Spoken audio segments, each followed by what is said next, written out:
نحمدہ و نصلی علی رسولہ کریم اما بعد فاعوذ باللہ من الشیطان الرجیم بسم اللہ الرحمن الرحیم۔ شروع اللہ کے نام سے جو بڑا مہربان نہایت رحم کرنے والا ہے۔ پارہ نمبر 2، رکوع نمبر 3، آیت نمبر 158۔ رکوع نمبر 2 کی آیت نمبر 158 سے سٹارٹ کرنا ہے۔ اعوذ باللہ من الشیطان الرجیم بسم اللہ الرحمن الرحیم۔ ان الذین یکتمون ما انزلنا من البینات والہدی من بعد ما بینہ للناس فی الکتاب اولئک یلعنہم اللہ ویلعنہم اللاعنون۔ ہماری پچھلی 2 آیتوں کی تفسیر رہتی تھی آیت نمبر 156 کی کہ اولئک علیہم صلوات من ربہم ورحمۃ واولئک هم المہتدون۔ یہ لوگ ہیں جن پر اللہ کے رب کی درودیں ہیں اور رحمت، اور یہی لوگ راہ پر ہیں۔ یہاں حدیث شریف میں ہے کہ ہم نے جس طرح پچھلی آیت پہ پڑھا کہ اللہ تعالیٰ کچھ چیزوں سے آزمائش کرتے ہیں، بھوک سے، پھلوں کی کمی سے، مالوں سے۔ تو جو لوگ یہ کہتے ہیں کہ انا للہ و انا الیہ راجعون، جب ان میں سے کسی بچے کی موت ہو جائے اور کہیں کہ ہم کو اسی کی طرف پھرنا ہے، تو مصیبت کے وقت انا للہ و انا الیہ راجعون پڑھنا رحمت الہی کا سبب ہوتا ہے۔ یہ بھی حدیث میں ہے کہ مومن کی تکلیف کو اللہ تعالیٰ کفارہ گناہ بناتا ہے، یعنی ان کو جو بھی تکلیف پہنچتی ہے وہ ان کے گناہ کا کفارہ ہوتا ہے، ٹھیک ہے۔ اور یہ وہ لوگ جن پر اللہ کی درودیں ہیں اور رحمت، اور یہی لوگوں پر راہ پہ ہیں۔ ان الصفا والمروہ من شعائر اللہ، بے شک صفا و مروہ اللہ کی نشانیوں میں سے ایک ہے۔ صفا و مروہ مکہ مکرمہ کے 2 پہاڑ ہیں جو کعبہ معظمہ کے مقابل مشرق کے جانب واقع ہیں۔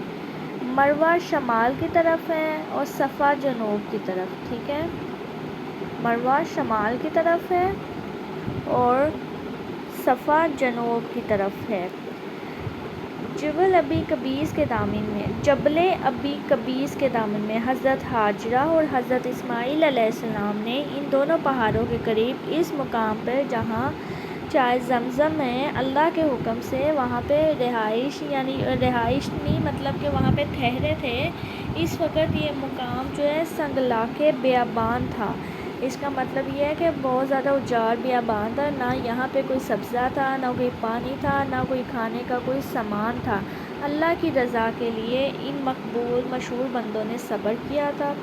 حضرت اسماعیل علیہ السلام بہت چھوٹے تھے، اور جب ان کے پیاس کی وجہ سے وہ روتے تھے تو حضرت ہاجرہ جو ہے وہ بیتاب ہو کے کوہ صفا پہ تشریف لے جاتی تھی۔ وہاں پہ بھی پانی نہیں پایا تو اتر کر نشیب کے میدان میں دوڑتی ہوئی مروہ تک پہنچتی تھی۔ جب ہم نے کہا کہ مروہ شمال میں ہے، صفا جنوب میں ہے، تو ایک پہاڑ سے اتر کے آتی تھی پھر دوسرے پہاڑ تک جاتی تھی۔ اس طرح انہوں نے 7 مرتبہ گردش کی تھی۔ تو اللہ تعالیٰ نے ان اللہ مع الصابرین کا جو جلوہ ہے وہ اس طرح ظاہر فرمایا تھا کہ بے شک اللہ تعالیٰ صبر کرنے والوں کے ساتھ ہے، کہ غیب سے ایک چشمہ زمزم نمودار ہوا تھا۔ ان کے صبر و اخلاص کی برکت سے ان کی پیروی میں ان دونوں پہاڑوں کے درمیان دوڑنے والوں کو مقبول بارگاہ کیا کہ اللہ تعالیٰ نے ان کو اتنی عزت بخشی ماشاءاللہ سے کہ ایک ماں تھی نا، اپنی بیٹے کی پیاس نہیں برداشت کر پائی تھی، تو انہوں نے 7 بار چکر لگائے تھے، دوڑ کے جاتی تھی صفا سے مروہ، مروہ سے صفا، تو اللہ تعالیٰ نے غیب سے ایک چشمہ نمودار کر دیا تھا۔ تو اللہ تعالیٰ کو وہ ماں کی محبت اتنی پسند آئی تھی کہ حج کے مناسک حج میں ایک رکن قرار دے دیا تھا کہ ان الصفا والمروہ من شعائر اللہ، بے شک صفا و مروہ اللہ کی نشانیوں میں سے ایک ہے۔ فمن حج البیت او اعتمر فلا جناح علیہ ان یطوف بہما، تو جو کوئی اس گھر کا حج کرے یا عمرہ کرے تو اس پر کچھ گناہ نہیں کہ ان دونوں کے پھیرے لے۔ شاعر اللہ سے مراد دین کے علام یعنی نشانیاں ہیں، خواہ وہ مکانات ہوں جیسے کہ کعبہ، عرفات، مزدلفہ، صلصہ، صفا، مروہ، منہ، مساجد، یا جیسے رمضان اشہر حرام، عید الفطر، وضحیٰ، جمعہ ایام، یا دوسری علامات، ٹھیک ہے۔ تو جیسے اذان، اقامت، نماز، ختنہ، یہ سب شعائر دین یعنی دین کے طریقے ہیں۔ اب زمانہ جاہلیت میں صفا مروہ پر 2 بت رکھتے تھے۔ صفا پر جو بت تھا اس کا نام مصاف تھا، اور جو مروہ پہ تھا اس کا نام نائلہ تھا۔ تو جو کفار جب صفا مروہ کے درمیان سعی کرتے تھے تو ان بتوں پر تعظیماً ہاتھ پھیرتے تھے، ٹھیک ہے۔ تو عہد اسلام میں بت تو توڑ دیے گئے، لیکن چونکہ کفار یہاں مشرکانہ فعل کرتے تھے، اس لیے مسلمانوں کا صفا مروہ کے درمیان سعی کرنا یا وہاں چلنا جو ہے نا گرا ہوا، تو اس میں کفار کے مشرکانہ فعل کے ساتھ کچھ مشابہت ہے۔ اس آیت میں ان کا اطمینان فرما دیا گیا ہے، کیونکہ مسلمان جو ہے نا اس صفا مروہ کے درمیان چلنے سے ہچکچاتے تھے کہ کفار تو اپنے بتوں کے لیے یہاں پہ آیا کرتے تھے۔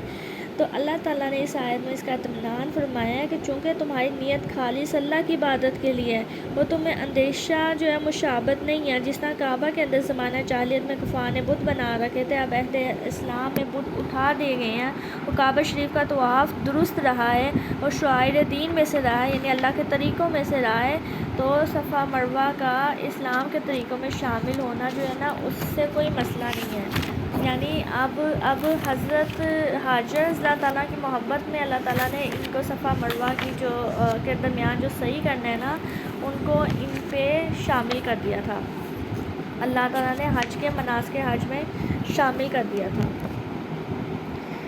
اب حدیث سے ثابت ہوتا ہے کہ سیدنا محمد صلی اللہ علیہ وسلم نے اس پر مداومت فرمائی ہے کہ اس کے ترک سے دم دینا یعنی قربانی واجب ہے۔ اب صفا مروہ کے درمیان جو کوشش کرتے صحیح مطلب جو چلنا ہوتا ہے نا وہ حج و عمرہ دونوں میں لازم ہے۔ فرق یہ ہے کہ حج کے اندر عرفات میں جانا، وہاں سے طواف کعبہ کے لیے آنا شرط ہے، اور عمرہ کے لیے عرفات میں جانا شرط نہیں ہے، ٹھیک ہے۔ یہاں پہ اللہ تعالیٰ نے تھوڑے سے الیبوریٹ کر کے بتایا ہے۔ عمرہ کرنے والے اگر بیرون ملک سے آئے ہیں تو ان کو براہ راست مکہ مکرمہ میں آ کر طواف کرنا چاہیے، اور اگر مکہ کا ساکن ہے یعنی مکہ کا رہنے والا ہے تو اس کو چاہیے کہ حرم سے باہر جائے، وہاں سے طواف کعبہ کے لیے احرام باندھ کے آئے۔